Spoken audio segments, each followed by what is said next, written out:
This is the PR Podcast, a show about how public relations helps you tell your story to the world. We talk with great PR practitioners who have the skills, creativity, and just plain savvy to get their clients noticed. Now here's your host, Jody Fisher.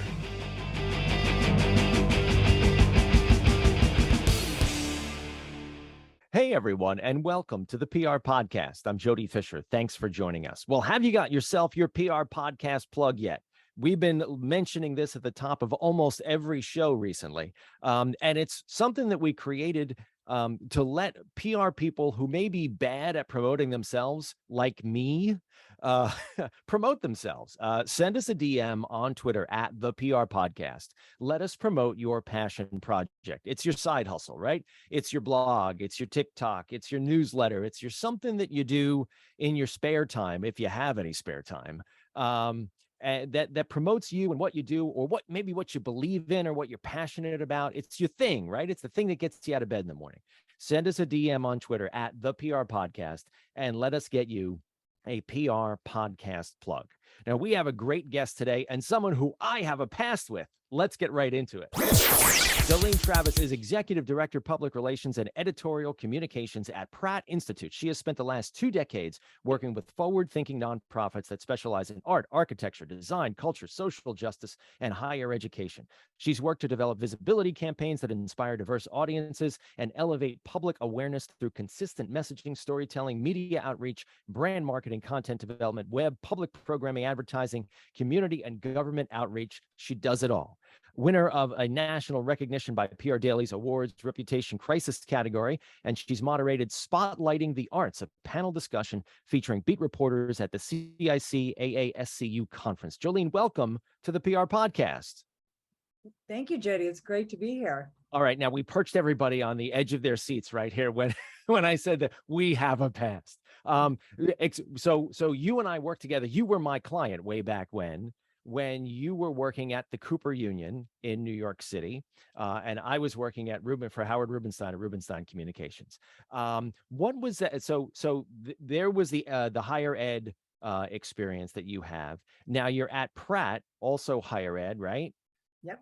And so what is it about higher ed and PR and communications that you love? Right. Well, I think it's also important to look at that both of those institutions are academic institutions as well as cultural institutions.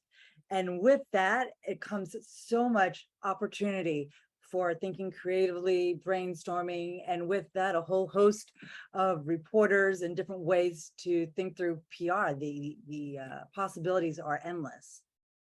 Yeah, and people who work in art PR, right, or artistic PR, I think are a special breed of people, because we all have to be creative, but then the PR people who work with creative people have to be even more creative, I think, at least. And I have in the work that I did with you at the Cooper Union, and I'm thinking of other clients like the Whitney American Museum of Art. Those were real challenges for me, because you have to really be on top of your game when you're talking with artistic and creative people, right? How do you do it? Well put. Well, you have to really boil it down to its essence. There is no hyperbole, there's no sensationalizing. It is really what it is. What's the goal? What's the piece trying to do? How does it accomplish it? What does it want to evoke? And even harder with all of that is student work, right? To get attention on student work, if you're coming from design, architecture, the art disciplines, it's really it's a tough market. So it's really thinking about how can you parlay what's going on in the world at large and show how that surfaces in student work.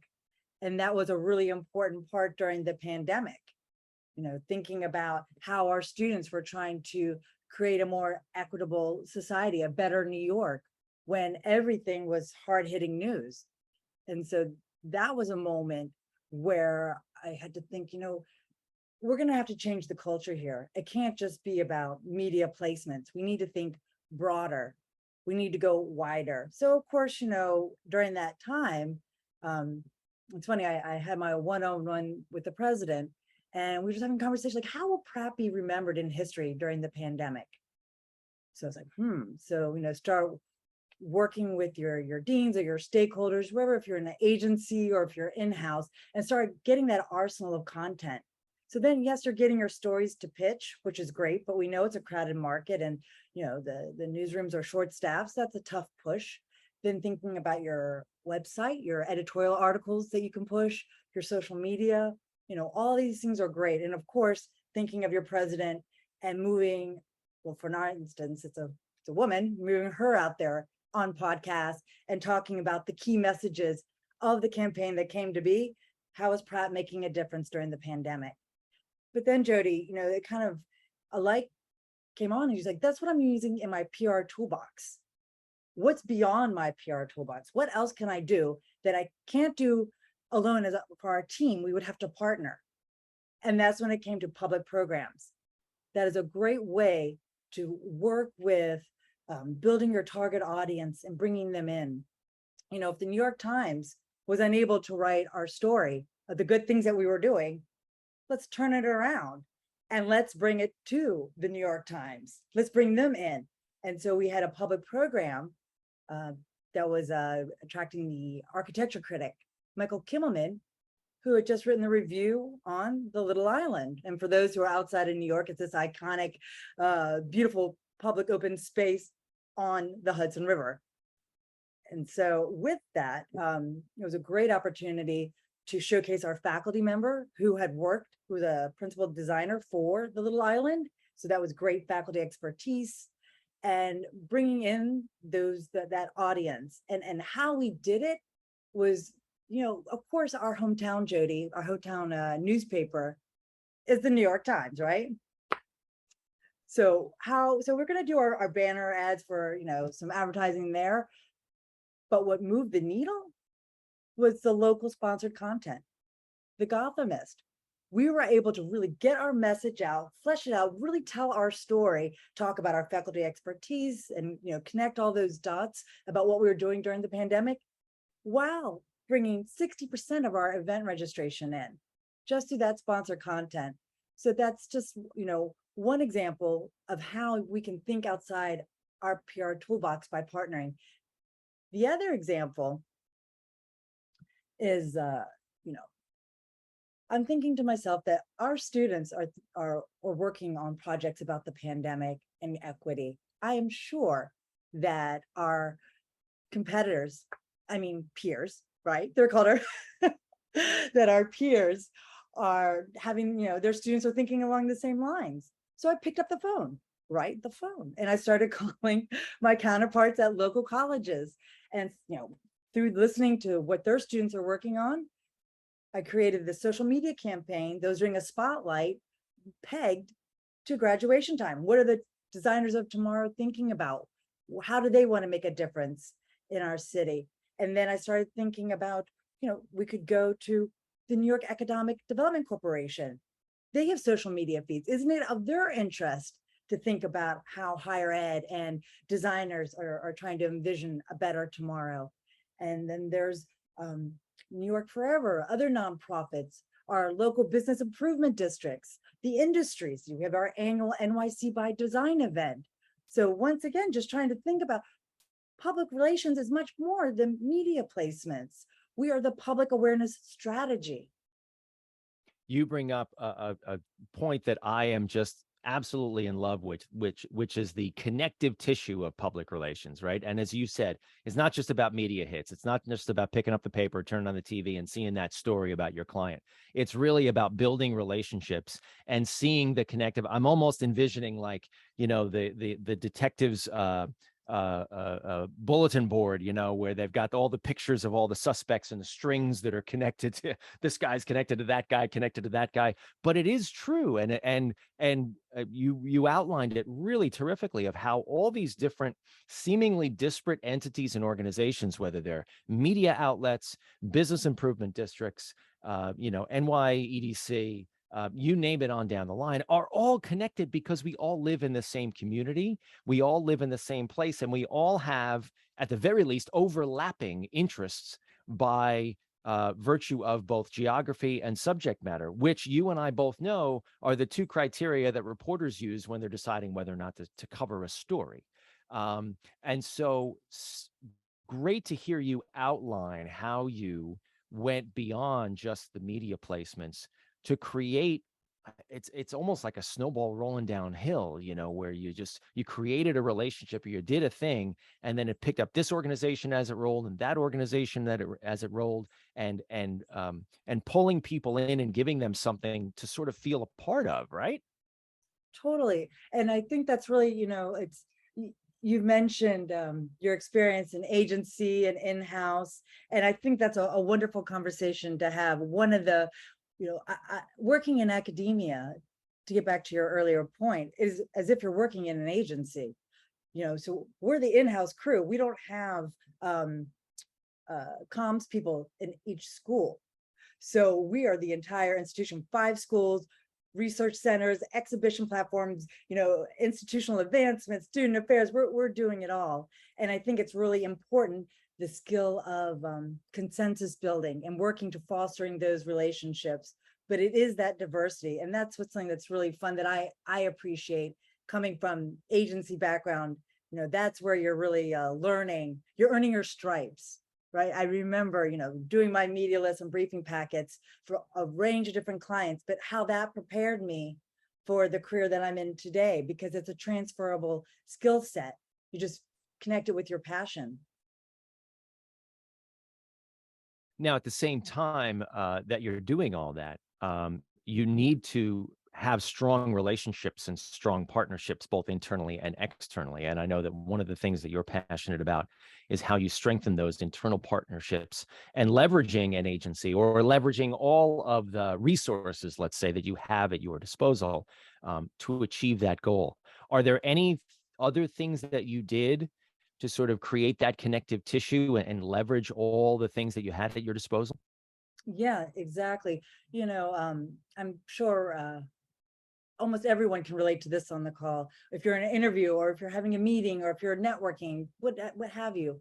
So what is it that you do? What do you work for? Who do you work for? And it's like overwhelming, like, wow, where do I start? So one of the initiatives I spearheaded last year was a boilerplate for the Institute, not a mission statement, but an institutional boilerplate. Because if you get people across campus in one room and you ask them, what does your organization do? They all describe it differently.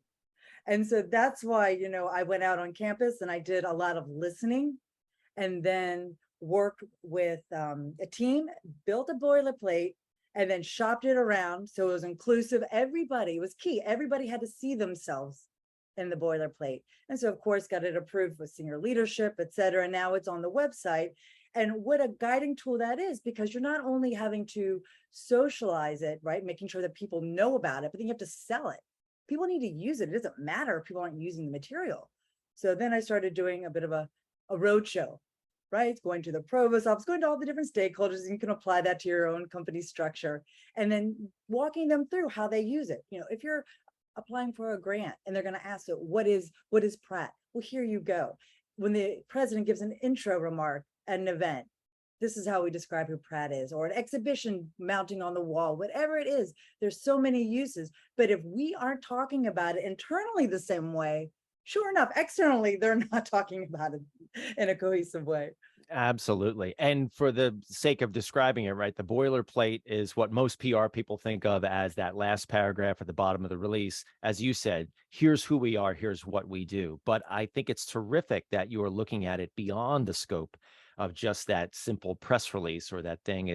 It's almost like the elevator speech. It's like, here's the language we use to describe who we are and what we do. And it's very tactical, I think. You tell me what you think, but it's very tactical and practical. It's not a mission statement like we believe in the blah, blah, blah, and the this and the that, which is all great, but that's not who you are and what we do. And so I think it takes the smarts and the savvy of a PR person like you to really corral all of those opinions and all of that language and distill it down to those 2 or 3 or 4 sentences of here's who we are, here's what we do, here's a practical look at why we exist. Exactly. You're hitting the nail on the head.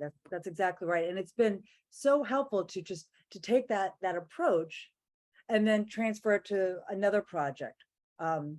when after the pandemic, a lot of us had to think about our senior leaders, our presidents, our CEOs, and moving them out because we've all been inside for so long. How do we get out there? And so that's one of the initiatives that, once again, we have our PR toolbox, but thinking about what can we do outside, what can we do through partnering.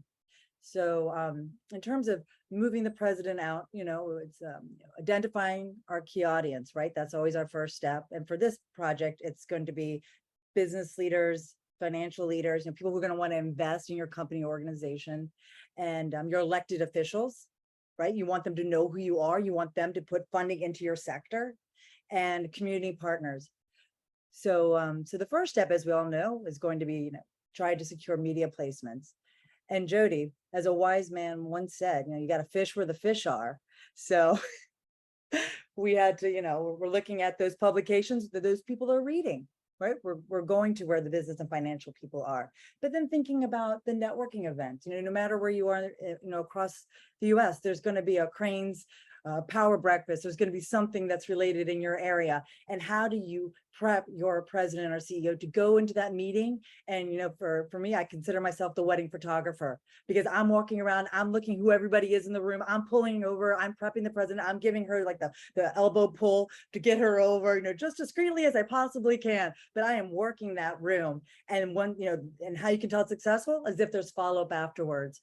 But it's more than just that networking, right? Because then you go to the gala scene, right? It doesn't have to be a big gala, but just thinking about your, where those people are coming together, because that's not only a great networking opportunity, but it's also where there's going to be a step and repeat. How are you thinking about getting that visibility of where your president is, who she or he rubbing elbows with? So all of that is essential, and that ladders up to, when they want to have a meeting with your president or CEO, what is the first thing they do? We all know the answer. They Google that him or her. So if you're going to that page, what are they seeing? So that is part of thinking about what is the president's values? What do you want that key audience to know about him or her? How are you designing that page?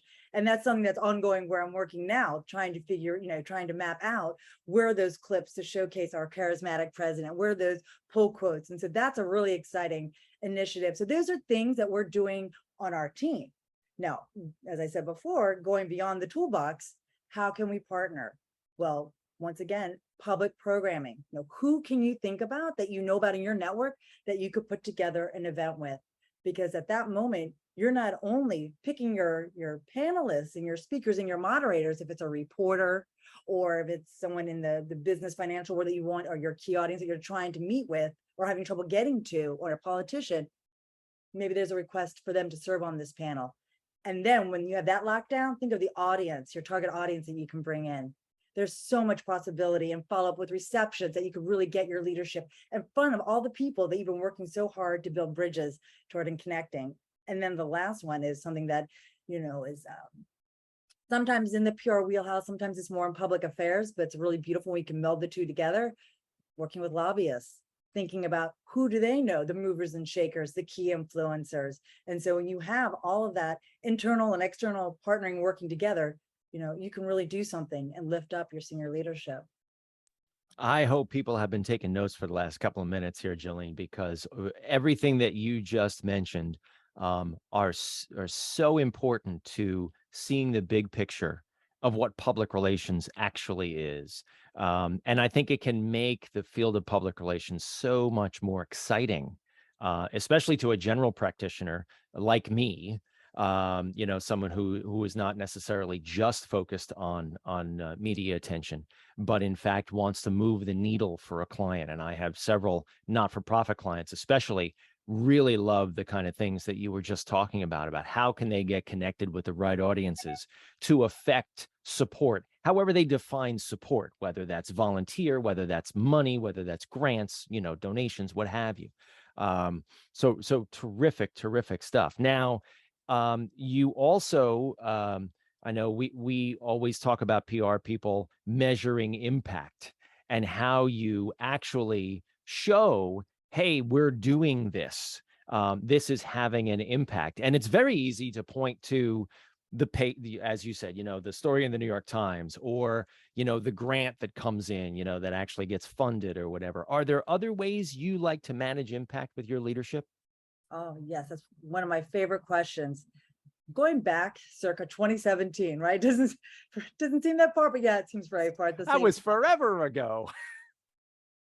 And that's when it came, I need a member on my team who can measure the impact of campaigns for PR, because marketing, they're our brother and sisters, definitely. They're our siblings, but they got it a lot easier. They've got, those hard hitting numbers, it's quantitative, and we often bring the qualitative. So, I really thought through this position and how we could measure our impact. And part of it is going to be just gathering those insights. What are those key takeaways? And how do we give our leadership the longitudinal view, that big perspective of just not the immediate click-throughs, but what does it actually mean? And then the next step was investing in a social listening tool. That is a game changer for so many reasons. I mean, it helps us assess if our messaging is working. I mean, it's wonderful. We have all this positioning and great, key messages that we're pushing out there. But if they're not sticking, if they're not resonating, then, we need to move on. We need to change gears a little bit here. So that's a great way that we can see, if we're, how many users it's reaching, is our message being shared externally? And then also, which is also kind of fun, is the competitive analysis portion. We can take a look and see how our peers are talking about, let's say, diversity, equity, inclusion, right? We can see that they're actually messaging more, they're putting more out there, especially on social, than we are, but we have higher engagement. So it's a real interesting conversation about quantity versus quality and thinking that through. But my favorite part about, if one can say a favorite part about a social listening tool, but it really is the advantage that it gives you in a crisis, because we are able to assess and look at, things that are percolating. Maybe it's higher ed, maybe it's in our community, maybe it's in our backyard, it's in the industry, all these hot button issues. We can identify problems before they become problematic. And so what that does is give us head time to alert senior staff, or to get to the president, to start working on what could be those different scenarios and draft those press statements or those talking points for the people who may be serving on the front line. Yeah, so much great stuff there. And I agree, the social listening tool is a game changer. I've been using one myself just for the last couple of years.